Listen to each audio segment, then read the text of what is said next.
Well, hello, fourth grade. It's so good to get to talk to you guys today. Everyone did a really nice job this week with Wordly Wise. I just want to make sure that a couple of you make sure you send pictures of your assignments to me so I have them completely turned in so you can get your points on Power School, because I am putting grades in on Power School.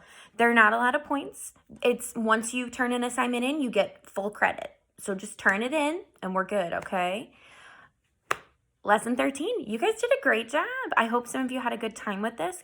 I'm sure it's nice to have an assignment that's something you're used to and it's a part of your normal of a sort, because we do these every other week, but now we're just going to do them every week so you can start learning new words all the time, and I think it's going to keep us on a good pattern. I'm also going to add in more comprehension this week, so you're going to be learning a little bit about author's purpose as a review. You guys already know about that. You're going to do some Excel activities on that, which is great. And then I've got a nice comprehension passage, just like you would for like a test. You're going to read and you're going to annotate, answer questions, be all good. So it's going to be a really good week, a really good review week. Lesson 14. Here we go. I have to say, I miss doing these with you guys so much in class. I miss our meetings around the blue table where we all graded it together and everyone had their own color. So please know I miss that, and I wish we were back in the classroom. But this is the best we got right now, right? So if you miss me, give me a different color pen, and let's get those. I got my red one here. Let's get working on those notes, okay? First word is afford. So if you looked at this word, you probably would have said, oh, okay, I know what this word is. But did you know it had two different definitions? Probably not. So this is great. When you can afford something, the first definition is to be able to pay for, right? You can afford, because of your allowances, I know some of you ask your mom and dad for some cash to go out sometimes with your buddies. You're able to pay for things. You can afford to buy those candy bars or those Slurpees at 7-Eleven, all those fun things. Or if you still, I know a lot of you like to save up money, Mr. Jeremiah. I'm thinking about you here. And I know Mr. Teddy likes to save up money too. I know how much is in that piggy bank.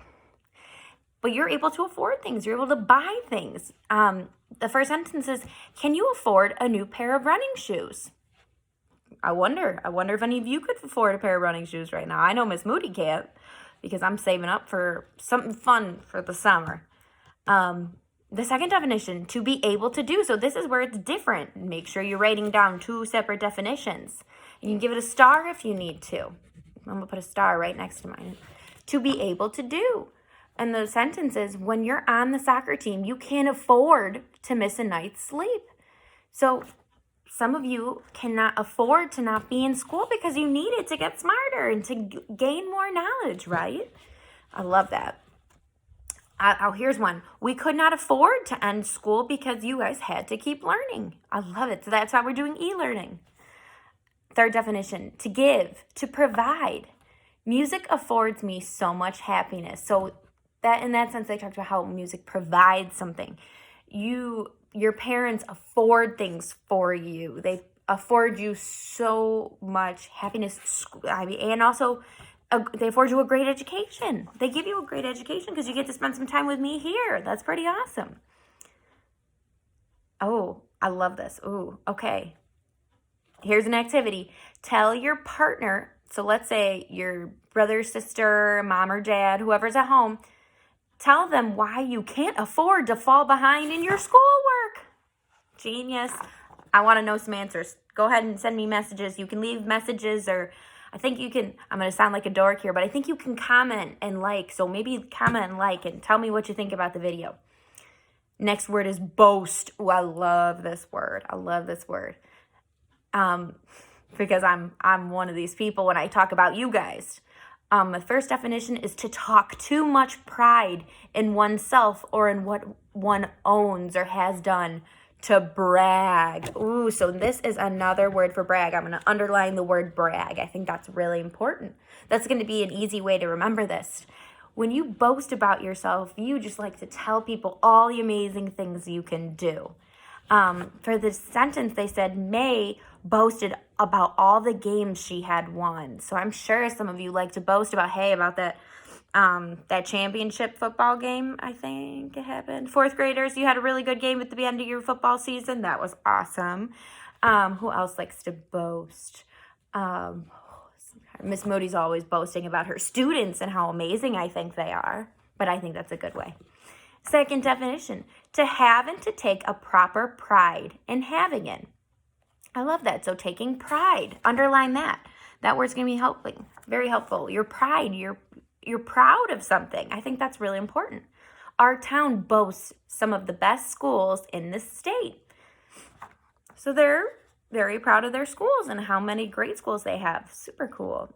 Ooh, and then they have an act of boasting.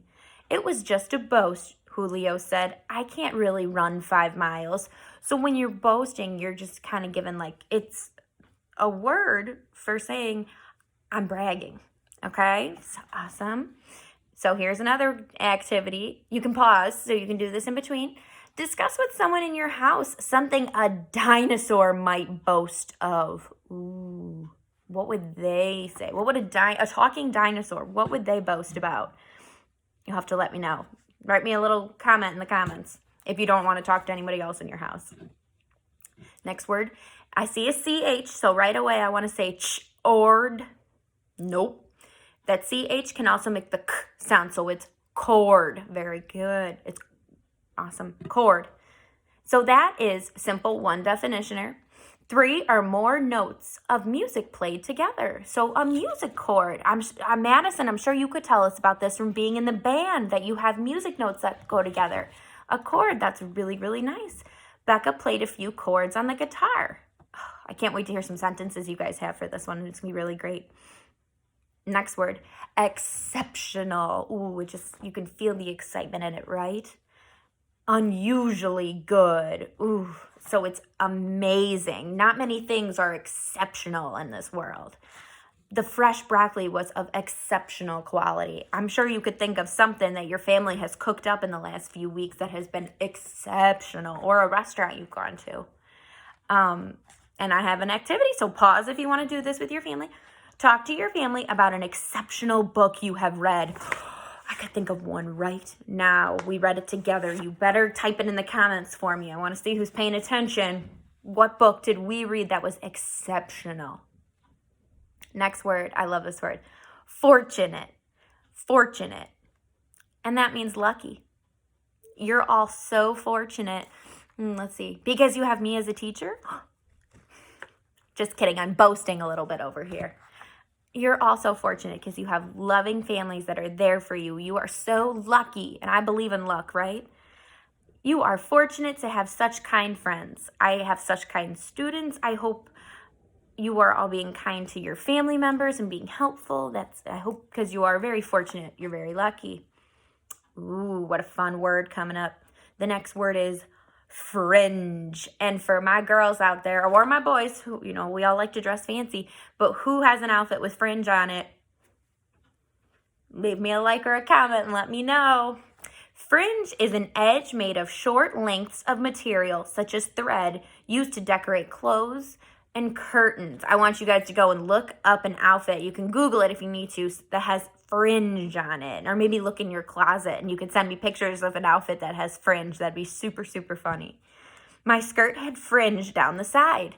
I like to wear, I have sweaters with fringe on the bottom. So I don't have one on right now. I should have put one on. But it looks like there's little cuts in between. So it's wavy and there's different length. And it's really cool. Cowboys wear fringe on their vests, like in the corner. It's like the little, what's the word for it? The little strings hanging off. Yeah, I like that. Okay. My skirt had fringe down the side. Mine too. Love it. The next definition is different. So maybe give this a star so you know that there are two definitions, two different definitions going on here. An outside edge. Okay, very good. So it's the outside. Let's see. Let me show you. Right here, this is the outside edge of the cushion of my couch that I'm teaching you from. Isn't that funny? So this is the fringe of my couch. It's the outside edge. At the concert, I stood at the fringe of the crowd. Okay, so you stand on the outside, around the crowd. You don't want to be in the middle. You want to be the outside. And here's an activity with you and your family. Explain to your family whether you prefer to be in the middle or on the fringe of a crowded room. So when a room is really, really crowded, where would you stand? You let me know. Leave me a note. Leave me a comment. I love this next word. Humble. Everybody say humble, because you probably know what this word means. Plain and simple, everybody. Abraham Lincoln was raised in a humble log cabin. Not proud, modest. I love this word because when someone's humble, they don't boast. They don't brag. They are just, like you said, plain and simple, not proud. They're very modest, and they're very quiet about themselves. You know, they're just very humble, I guess. That's so not the word to say, but I'll come up with better ones, I promise. In her humble speech of thanks, the new mayor said she would need all the help she could get. And the verb is to bring down, to defeat. Ooh, so that's completely different from the first two. So give it a star so you know it's different. To bring down, to defeat. Our soccer team humbled Newton High with a score of 7-1. So if any of you play games, I wonder if you guys are playing board games at home. Maybe you guys are humbling your family at home and you're beating them in a really good game. Let me know what games you're playing. I want to know. And activities, show your partner how you might look if you were humbled during a sport or contest. Ooh, I might be like all crazy looking and I'm not looking too good, right? Uh-oh. Next word is meadow. You guys know this word.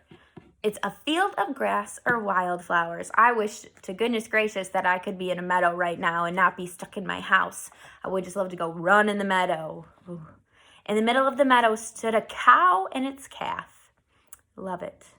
Next word is, such a fun word. You're going to have to practice saying this one. So I'm going to say it twice and then you can pause and say it too. Melancholy. Melancholy. Filled with sorrow. Very sad. I'm very melancholy that we can't be at school. I miss it. The movie was so sad that it left me in a melancholy mood. Have you ever watched a movie or a TV show that has left you in a melancholy mood? Let me know. Type something down for me. The next definition is a state of sadness.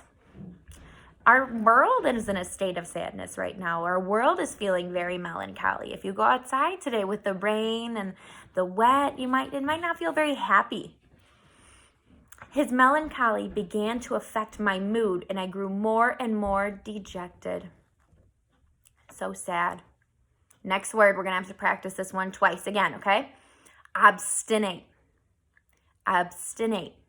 Not willing to give in. Stubborn. Now, Miss Moody is very obstinate. I'm very, very stubborn, I will say. And you can't persuade him. Oops, excuse me. There's the sentence. You can't persuade him to do anything. He's too obstinate. Right here. Definition right here. You can't tell me what to do. It's pretty bad. I got to work on it. I'm working on it. Why don't you tell your family what an obstinate person might say? What does someone who is very stubborn say? Let me know. Plead. Okay. So when someone pleads with you, they ask you for something that is felt to be very important. To beg. Have you ever begged for something? Have you ever pleaded with somebody? Have you ever pleaded with me? Ms. Moody, please, I just need one more day to get this assignment done. What do I usually say? Get it done, right? So we're begging. The children pleaded with their parents to let them stay up late. Oh, I'm sure a lot of that's happening at home, huh? The second definition is to respond to a charge by a court of law. So remember, like I've told you about, my dad is a lawyer. When he's at the courthouse, he might hear someone plead to their case.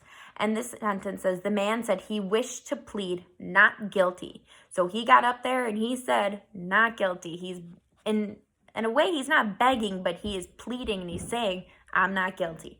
I'm fighting this. Ooh, plead with your partner to tell you a secret. Don't tell me. Keep it a secret, but ooh, I wonder if you'll get it out of that person. Oh, next word. This reminds me of my friend Gavin. Plunge. Because we just did the polar plunge a couple months ago. And plunge means to throw oneself into. So Miss Moody plunged into Lake Michigan and froze her butt off. We plunged into the pool and swam a few laps. So they threw themselves, they jumped into the pool.